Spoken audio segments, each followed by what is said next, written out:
gençlik turizmi aslında çok ciddi bir fırsat olarak görülüyor ve bir gereklilik olarak görülüyor. Yani Amerika'dan tutun da Avrupa ülkelerine kadar artık medeni olan ülkelerin pek çoğu gençlik turizmi faaliyetlerinin gençlerin gelişimi için çok önemli bir enstrüman olduğunu kabul etmiş durumda. Eğitim içerikleriyle, yapılan programlarla, gençlere sunulan deneyim fırsatlarıyla gençlik turizmi artık dünyanın olmazsa olmazı.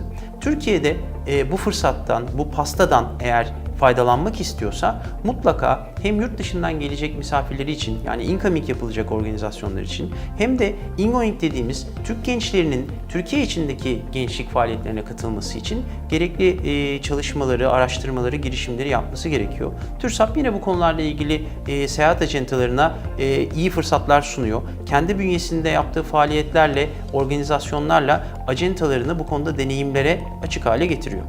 Gençlik turizmine adım atmak isteyen bir TÜRSAP üyesi seyahat acentası çok yakında faaliyete geçecek olan TÜRSAP Akademi ile eğitim içerikleri konusunda, program seçenekleri konusunda kendini nasıl donatması gerektiği ile alakalı pek çok bilgiyi TÜRSAP Akademi bünyesinde bulabilecek. TÜRSAP Akademi sayesinde ilgi duyduğu gençlik turizmi alanı ile alakalı gerekli donanıma sahip olacak ve böylece gençlik turizmi pazarına çok daha güçlü, altyapısı hazır bir şekilde hizmet verme şansına kavuşacak.